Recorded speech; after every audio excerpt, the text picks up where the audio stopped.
Ofcom is a corrupt regulator and is helping Nigel Farage. That's the allegation of legendary journalist Alan Rusbridger, though he doesn't want to use the C word.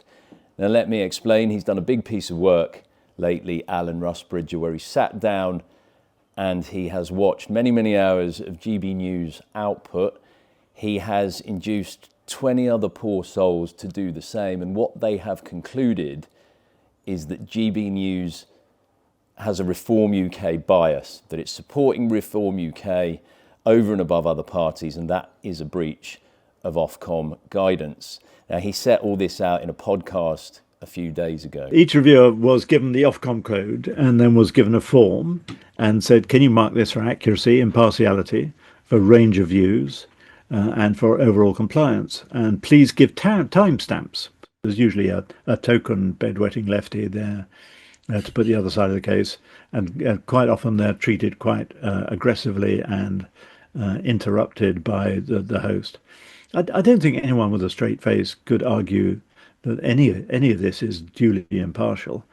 Now, they go on and on like this for about 40 minutes, these three guys, and they never get to the point, which is not that GB News has a Reform UK bias, all right? That's really lazy journalism. Everybody knows that. You only have to watch it for a week to know that. All that Alan Rusbridger and these other 20 journalists have done is sit down and tabulate in data something that anybody who watches the channel regularly already knows in their bones.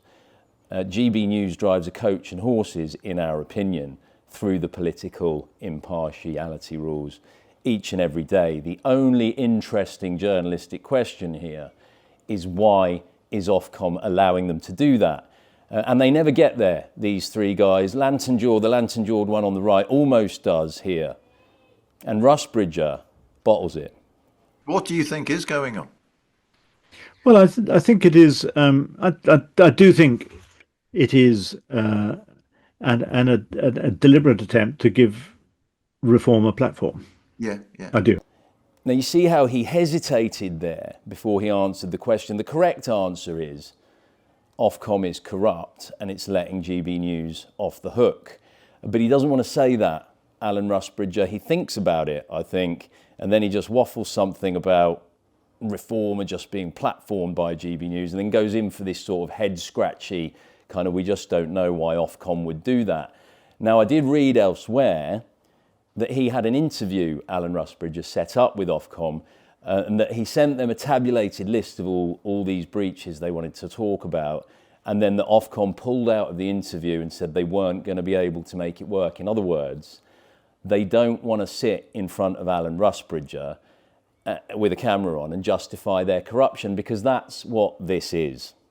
All right, and to explain what I mean by that, let's just have a look at the guidance that they're talking about. And as I read it, I want you to imagine that you are the compliance officer at one of these broadcasters, right? They're talking about this concept of due impartiality. The approach to due impartiality, it says, may vary according to the nature of the subject, the type of programme and channel, the likely expectation of the audience as to content, and the extent to which the content and approach is signalled to the audience. And it goes on like this. Now, this is gobbledygook. Right, it doesn't mean anything, and it means everything.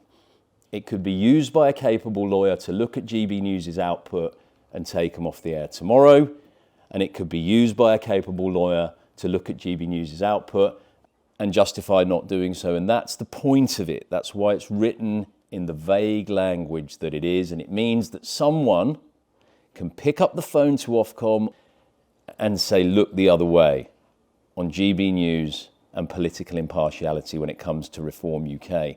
And that is what Alan Rusbridger is alleging has happened when he bangs on about these impartiality breaches, because an independent regulator wouldn't do that on its own. And as he has rightly shown, in our view, the evidence is clear. The other party leaders, Ben Habib, Rupert Lowe, you don't see these guys on GB News. You don't see GB News talking about them much either. So it's not a right-wing thing in the way that BBC News has a left-wing bias. What they put out helps everybody on the left. This is a channel which is pushing Nigel Farage and Reform UK as Alan Rusbridger has noted, in a way that other parties aren't getting pushed, even other parties that are supposedly politically aligned with GB News over on the right of British politics.